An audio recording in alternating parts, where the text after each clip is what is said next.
সকলকে স্বাগত জানাচ্ছি বাংলাভিউ সরাসরি সম্প্রচারে। স্টুডিও থেকে আপনাদের সাথে রয়েছে আমি শ্রাবণী তালুকদার। জানিয়ে দেব আমাদের হাতে থাকা এখনকার খবরগুলো। হবিগঞ্জের বাহুবলে ঢাকা সিলেট মহাসড়কে ট্রাক চাপায় অটোরিকশার 2 যাত্রী নিহত হয়েছেন। যাত্রী 2 মা ও ছেলে ছিলেন। দুর্ঘটনায় আহত হয়েছেন আরও 3 জন। তাদের উদ্ধার করে হবিগঞ্জ সদর হাসপাতালে প্রেরণ করা হয়েছে। আজ বিকাল 4:30টার দিকে সিলেট ঢাকা মহাসড়কের বাহুবল উপজেলার দৌলতপুর ব্রিজে দুর্ঘটনাটি ঘটে। নিহতরা সুনামগঞ্জ জেলার জগন্নাথপুর উপজেলার চিলাউড়া গ্রামের দারা মিয়ার স্ত্রী ফরিদা বেগম এবং তার ছেলে মতিউর রহমান। অটোরিকশা যোগে তারা বাহুবলের চন্দ্রচড়ী মাজারের দিকে যাচ্ছিলেন। স্থানীয় সূত্র জানায় বিকেল 4:30টার দিকে দৌলতপুর ব্রিজের কাছে আসার সময় ঘটনাটি ঘটে এবং দ্রুতগ্রামে একটি ট্রাক পিছন দিক থেকে অটোরিকশাকে চাপা দিলে অটোরিকশাটি দুমড়ে মুচড়ে যায় এবং ঘটনাস্থলে ফরিদা বেগম ও তার ছেলে মতিউর মারা যান।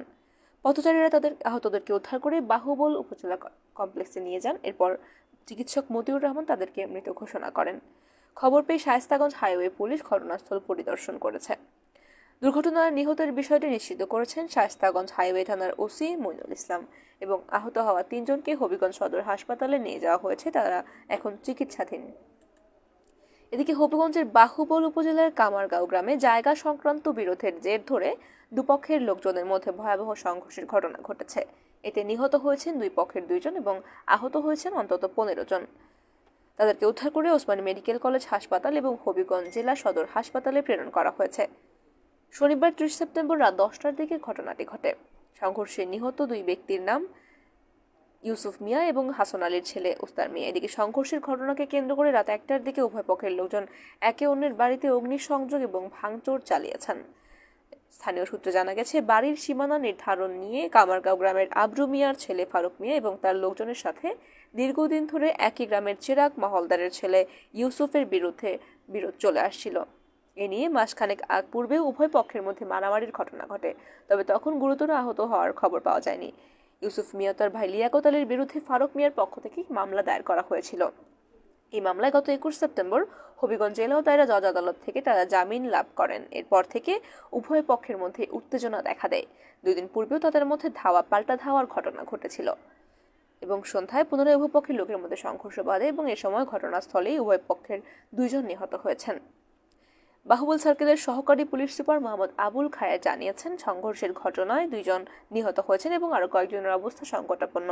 নিহতদের হবিগঞ্জ জেলা সদর হাসপাতালে মর্গে প্রেরণ করা হয়েছে এবং পরিস্থিতি নিয়ন্ত্রণে আনতে এলাকাটিতে অতিরিক্ত পুলিশ মোতায়েন করা হয়েছে। সিলেটের বালাগঞ্জ থেকে চুরি যাওয়া সিএনজি চালিত অটোরিকশা হবিগঞ্জের নবীগঞ্জ থেকে উদ্ধার করেছে বালাগঞ্জ থানা পুলিশ। সেই সঙ্গে চোর চক্রের 3 সদস্যকে আটক করেছে পুলিশ। শনিবার 30 সেপ্টেম্বর পৃথক অভিযানে বালাগঞ্জ থানা পুলিশ এই 3 জনকে আটক করেছে। বালাগঞ্জ থানার ভারপ্রাপ্ত কর্মকর্তা রামপ্রসাদ চক্রবর্তীর বরাত দিয়ে জেলার সহকারী পুলিশ সুপার মোহাম্মদ সম্রাট তালুকদার জানিয়েছেন বালাগঞ্জের গৌরীপুর গ্রামের জাকির হোসেনের অটোরিকশা গত 17 সেপ্টেম্বর রাতে চুরি হয়ে যায় ওসমানীগঞ্জ বাজারের পাশ থেকে এবং এই ঘটনার পরে থানায় মামলা দায়ের করেছিলেন জাকির। ঘটনার পরে চোরদের ধরতে অভিযান অব্যাহত চালিয়ে যায় পুলিশ এবং এক পর্যায়ে গতকাল সন্ধ্যায় বালাগঞ্জ কলেজ বাজার থেকে মিসলু মিয়া আব্দুর রহিমকে সন্দেহভাজনভাবে আটক করে পুলিশ। তাদের দেওয়া তথ্য মতে নবীগঞ্জ থেকে অটোরিকশা চোর ও চোর চক্রের আরেক সদস্য শিহাবুদ্দিনকে আটক করা হয়। প্রাথমিক জিজ্ঞাসাবাদে তারা 3 জনই অটোরিকশা চুরির সাথে সম্পৃক্ততার কথা জানিয়েছেন। এরপর তাদের বিরুদ্ধে আইনানুগ ব্যবস্থা গ্রহণ প্রক্রিয়াধীন রয়েছে। এই ছিল আমাদের হাতে থাকা এখনকার মতো খবর। সাথে থাকার জন্য সকলকে ধন্যবাদ।